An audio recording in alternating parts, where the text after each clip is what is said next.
Dear students, मैं doctor पूर्णिमा दीक्षित आपको BSc third year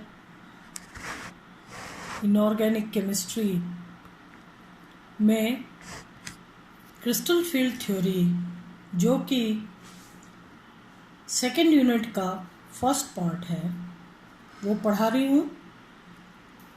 पिछले लेक्चर में आपने पढ़ा था क्रिस्टल फील्ड थ्योरी के क्या अवधारणाएं थी। उसके पश्चात जो अवधारणाएं हैं उनका अनुप्रयोग अष्टफलकीय संकुलों में पढ़ा था। किस प्रकार से जब अष्टफलकीय संकुल बनते हैं 6 लिगेंड 6 अक्ष पर से आते हैं और इस तरीके से वो डी कक्षक वो सम्भ्रांश डी कक्षक जो कि अक्ष पर केंद्रित होते हैं उनसे उन लिगेंड्स का प्रतिकर्षण अधिक होने के कारण वो डी कक्षक उच्च ऊर्जा स्तर पर चले जाते हैं। वो 2 कक्षक होते हैं क्योंकि 2 ही डी कक्षक की पालियां अक्ष पर केंद्रित रहती हैं। बचे हुए 3 डी कक्षक d x Y D Y Z D x z जिन्हें कि हम T2G कक्षक कहते हैं उतने ही निम्न ऊर्जा स्तर पर आ जाते हैं क्योंकि जब लिगेंड अक्ष पर से आते हैं तो इनसे प्रतिकर्षण कम होता है और इसीलिए सेंटर ऑफ ग्रेविटी को फॉलो करने के लिए ईजी कक्षक जितने ऊंचे या जितने हाई ऊर्जा स्तर पर जाते हैं सेंटर ऑफ ग्रेविटी को मेंटेन करने के लिए T2G कक्षक उतने ही निम्न ऊर्जा के हो जाते हैं। कुल मिलाकर के इनका जो ऊर्जा अंतर है वो 5 सम्भ्रांश डी कक्षकों के बराबर हो जाता है। जब इनका 2 ऊर्जा स्तरों पे विभाजन हो जाता है और इनके बीच की ऊर्जा क्रिस्टल फील्ड विभाजन ऊर्जा क्रिस्टल क्षेत्र विभाजन ऊर्जा कहलाती है। अब इसके पश्चात जो भी डी कक्षकों में इलेक्ट्रॉन्स उपस्थित हैं उनका पुनर्वितरण होता है। इलेक्ट्रॉन्स निम्न ऊर्जा स्तर पर आते हैं और जैसा कि आपने पढ़ा कि D2G कक्षक कम ऊर्जा के होते हैं और EG कक्षक उच्च ऊर्जा पर चले जाते हैं। तो हर इलेक्ट्रॉन T2G कक्षक में आएगा। हुड्स रूल को फॉलो करते हुए क्योंकि 3 T2G कक्षक होते हैं तो हुड्स रूल को फॉलो करते हुए पहले 3 इलेक्ट्रॉन एक T2G कक्षक में भरेंगे और इस प्रकार से जो ऊर्जा का उत्सर्जन होगा वो क्रिस्टल फील्ड स्थायीकरण ऊर्जा या स्टेबिलाइजेशन एनर्जी कहलाती है। और इस तरीके से 1 इलेक्ट्रॉन के लिए 0.4, 2 इलेक्ट्रॉन के लिए 0.8 और 3 इलेक्ट्रॉन्स के लिए 1.2 डेल्टा O ऊर्जा का उत्सर्जन होता है। चौथा इलेक्ट्रॉन D4 इलेक्ट्रॉन जब आता है तो 2 स्थितियां होती हैं, या तो T2G कक्षक में वो युग्मन कर ले पेयरिंग कर ले या फिर उच्च EG स्तर पर चला जाए उच्च ऊर्जा के EG स्तर पर चला जाए। तो अगर वो यहाँ पर युग्मन करता है इसके लिए युग्मन ऊर्जा की आवश्यकता होगी।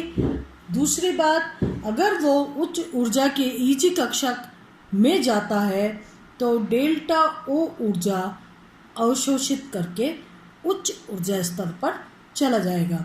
हम जानते हैं कि तंत्र वो कार्य करता है जिसमें कम से कम ऊर्जा की आवश्यकता होती है। तो अब 2 स्थितियां हो गई, या तो अगर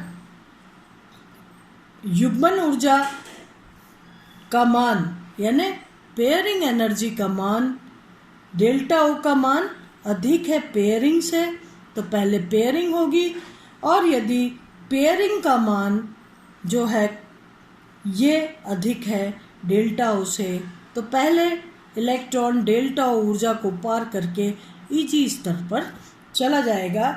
इस प्रकार से हम जो संकुल बनेंगे, अगर इलेक्ट्रॉन उच्च ऊर्जा पर जाता है तो उच्च चक्रण के संकुल बनेंगे, जिनको कि हम कहेंगे बाह्य कक्षक संकुल, चक्रण मुक्त संकुल या फिर बाह्य कक्षक संकुल, चक्रण मुक्त संकुल या उच्च चक्रण के संकुल।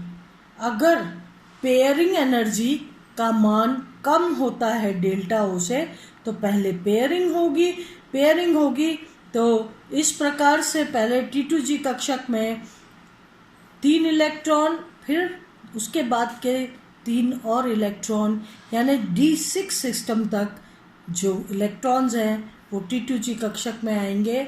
और इस प्रकार से जो कौन से कक्षक बनेंगे, इनका युग्मन पहले होगा तो अंतः कक्षक संकुल, चक्रण युग्मित संकुल या निम्न चक्रण के संकुल बनेंगे। अब यदि उच्च चक्रण के संकुल बन रहे हैं तो क्रिस्टल फील्ड स्टेबलाइजेशन एनर्जी का मान क्या होगा, और निम्न चक्रण के संकुल बन रहे हैं या अंतः कक्षक संकुल बन रहे हैं तो CFSE यानी क्रिस्टल फील्ड स्टेबलाइजेशन एनर्जी का मान क्या होगा। अब यहाँ पर आप देखिए D4 सिस्टम के लिए क्रिस्टल फील्ड स्टेबलाइजेशन एनर्जी हम कह रहे हैं उच्च चक्रण के, यानी चौथा इलेक्ट्रॉन ऊपर चला जा रहा है तो कितना हो जाएगा, नीचे 3 इलेक्ट्रॉन आए, 1.2 डेल्टा ओ ऊर्जा का उत्सर्जन हुआ, चौथा इलेक्ट्रॉन उच्च ऊर्जा लेवल पर चला गया EG लेवल पर तो 0.6 माइनस 0.6 डेल्टा ओ, क्योंकि हर इलेक्ट्रॉन T2G कक्षक में आने वाला 0.4 डेल्टा ओ ऊर्जा का उत्सर्जन करता है, जबकि प्रत्येक इलेक्ट्रॉन जो EG कक्षक में जा रहा है वो 0.6 डेल्टा ओ ऊर्जा का अवशोषण करता है। इस प्रकार से D4 सिस्टम के लिए 3 इलेक्ट्रॉन T2G कक्षक में 1.2 डेल्टा ऊर्जा का उत्सर्जन हो रहा है, जबकि एक इलेक्ट्रॉन, चौथा इलेक्ट्रॉन जब ऊपर जाएगा तो वो 0.6 ऊर्जा का उत्सर्जन करेगा, इसलिए माइनस 0.6 डेल्टा ओ और CFSE का मान आया 0.6 डेल्टा ओ। अगर पांचवा इलेक्ट्रॉन देखें D5 सिस्टम के लिए तो ये हुआ 1.2 minus 1.2 delta O is equal to 0 delta O. D6 के लिए फिर छठवां इलेक्ट्रॉन नीचे आएगा, 5 इलेक्ट्रॉन एक एक भरने के बाद छठवां इलेक्ट्रॉन फिर से T2G लेवल पे आएगा और डेल्टा ओ का मान हो जाएगा 0.4 डेल्टा ओ। D7 के लिए 0.8 क्योंकि दूसरा इलेक्ट्रॉन भी नीचे आएगा, D8 के लिए 1.2, वो भी तीसरा इलेक्ट्रॉन भी यहाँ आएगा और यहाँ पर तीनों ही कक्षक में T2G कक्षक में युग्मन हो जाएगा। ये 5 इलेक्ट्रॉन के बाद छठा, सातवां, आठवां। अब 9वां इलेक्ट्रॉन के पास कोई भी जगह नहीं है सिवाय कि ऊपरी जी कक्षक में जाने के लिए, इसलिए D9 सिस्टम के लिए ये आया 0.6 और D10 सिस्टम के लिए डेल्टा ओ का मान 0 है।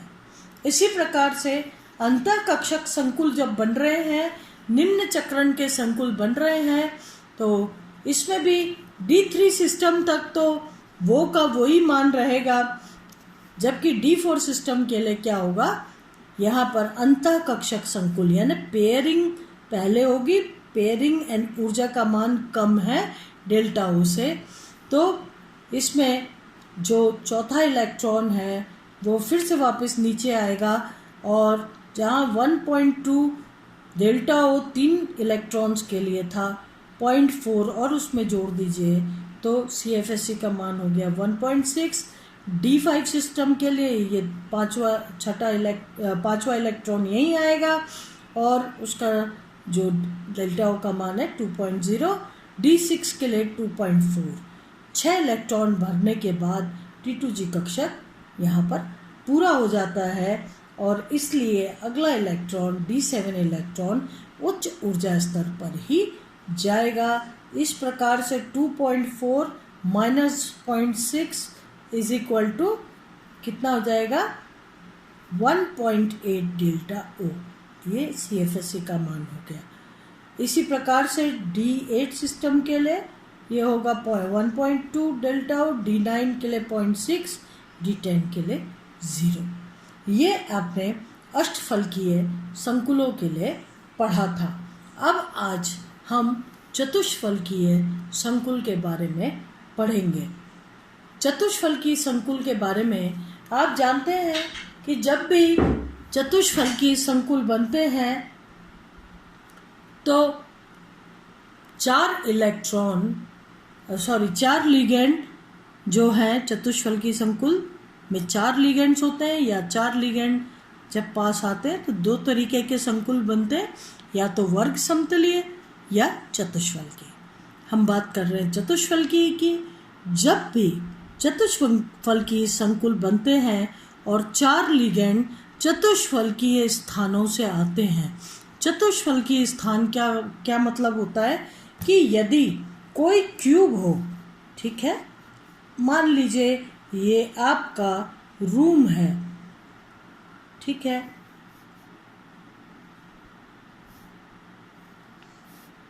इस तरीके से ये वर्गाकार या आयताकार कह लीजिए, कुछ आयताकार दिख रहा है। 4 कोने हैं, जिस रूम में आप बैठे हैं चौकोर है, 4 कोने हैं। इस रूम के ठीक बीचों बीच तो धातु आयन है, मेटल। अब सामने वाले कोने का ऊपर वाली स्थिति, इसके पीछे वाले कोने की नीचे वाली स्थिति, पीछे की दीवार के जो दूसरी कोना है उसमें ऊपर वाली स्थिति, और सामने वाली दीवार की नीचे वाला स्थिति। अगर इन चारों जगहों से लिगेंड आते हैं जबकि धातु आयन यहाँ ठीक बीचों बीच है, आप अपने कमरे को चारों तरफ देखिए। अगर वो चौकोर है तो पहला कोना का ऊपर का कोना, दूसरा उसके पीछे जो दीवार आ रही है उसका नीचे वाला कोना, तीसरी दीवार जो पीछे आ रही है उसका ऊपर वाला कोना, और ये चौथी दीवार का नीचे वाला कोना। ये 4 स्थिति में जब लिगेंड आता है तो उसे कहा जाता है चतुष्फलकीय रूप में। चतुष्फलकीय रूप में जब भी लिगेंड आता है तो वो न तो XY अक्ष पर या XYZ अक्ष पर होता है, और न ही वो DXY, DYZ, DXZ, D कक्षक से सीधा उनकी दिशाओं से नहीं आता। इसलिए चूँकि अगर इसे आप XY अक्ष माने और DXY जिसकी की पालियां X और Y अक्ष के मध्य में स्थित हैं, ऐसी कंडीशन में लिगेंड कुछ ऊपर की तरफ से आता है। इसलिए प्रतिकर्षण तो होता है DXY, DYZ, DXZ से, लेकिन उतना नहीं होता जितना अष्टफलकीय संकुलों में होता है, जहाँ पर कि अष्टफलकीय संकुल में आप जानते हैं कि DX² Y² DZ² की पालियां अक्ष पर केंद्रित होती हैं। इसलिए आने वाला लिगेंड चूँकि XYZ अक्ष पर से ही आता है, इसलिए शीर्ष से शीर्ष प्रतिकर्षण होता है, जिसको हेड टू हेड रिपल्शन कहते हैं। दोनों ही बिल्कुल समान डायरेक्शन पे होते हैं और प्रतिकर्षण लिगेंड से, इसीलिए वो डी कक्षक अधिक महसूस करते हैं और अधिक ऊर्जा स्तर पर चले जाते हैं। जबकि चतुष्फलकीय टेट्राहेड्रल के केस में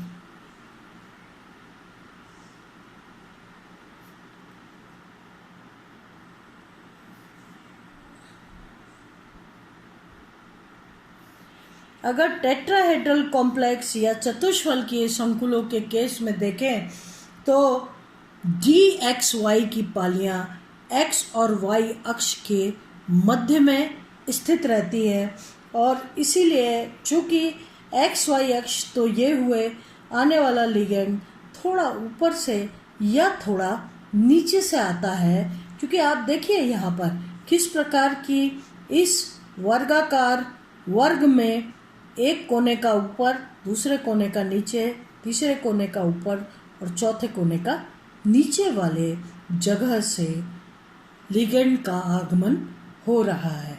और चूँकि अगर आप एक्स वाई अक्ष को देखें तो इसमें एक्स अक्ष जो है वो ये हो गया और वाई अक्ष जो है वो ये अक्ष वाई अक्ष हो गया। और चूँकि ये लिगेंड न एक्स अक्ष पर से आ रहे, न वाई अक्ष पर से, न उनके बीच में से आ रहे हैं, इसलिए D x Y, D Y Z, D x Z से प्रतिकर्षण अधिक हो रहा है, लेकिन इतना अधिक नहीं हो रहा जितना कि अष्टफलकीय के केस में होता है। और इसीलिए इन धातु आयन जो कि चतुष्फलकीय संकुल बना रहे हैं उनके 5 सम्भ्रांश डी कक्षकों में प्रतिकर्षण के कारण अलग अलग ऊर्जा स्तरों पर तो ये चले जाते हैं, लेकिन वो ऊर्जा स्तरों में जो मान है, ऊर्जा स्तरों के बीच का मान है, वो बहुत अधिक नहीं होता। चूँकि चतुष्फलकीय कक्षकों में ईजी कक्षक निम्न ऊर्जा के होते हैं, क्योंकि ईजी कक्षकों की जो पालियां हैं वो अक्ष पर होती हैं और आने वाला लिगेंड अक्ष पर से तो आ ही नहीं रहा है, वो कुछ बीच में से आ रहा है। इसलिए ईजी कक्षक जो कि कम प्रतिकर्षण फील करते हैं, निम्न ऊर्जा के होते हैं, और T2G कक्षक जो कि इनसे ईजी कक्षकों से अधिक प्रतिकर्षण फील कर रहे हैं, वो T2G कक्षक उच्च ऊर्जा पर चले जाते हैं। लेकिन चूँकि इसमें 4 ही लिगेंड आ रहे हैं, जबकि अष्टफलकीय में 6 लिगेंड पास आते हैं। दूसरी बात, ये 4 लिगेंड जो आ रहे हैं वो भी बिल्कुल अक्ष के बीच में से नहीं आ रहे हैं कि बहुत अधिक प्रतिकर्षण हो, चूँकि बीच में से ना आके कुछ ऊपर की तरफ से आ रहे हैं, इसलिए हेड टू हेड रिपल्शन या शीर्ष रिपल्शन प्रतिकर्षण नहीं हो रहा।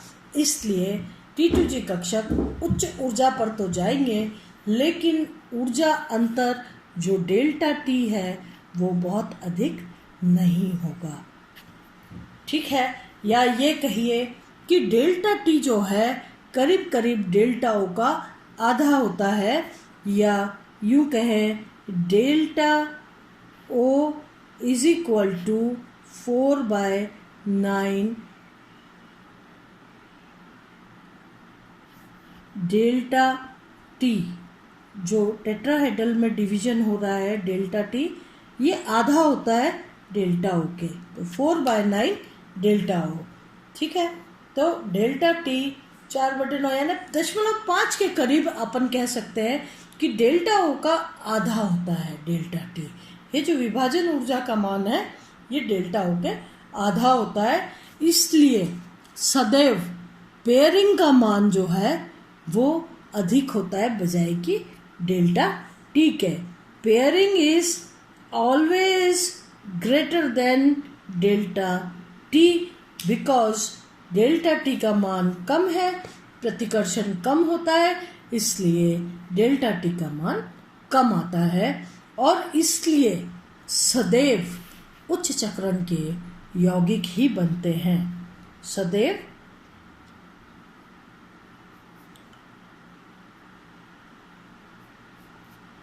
उच्च चक्रण मुक्त या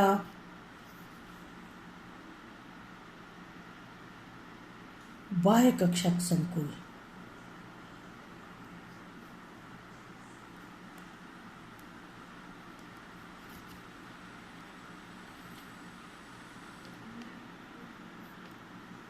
ही बनते हैं।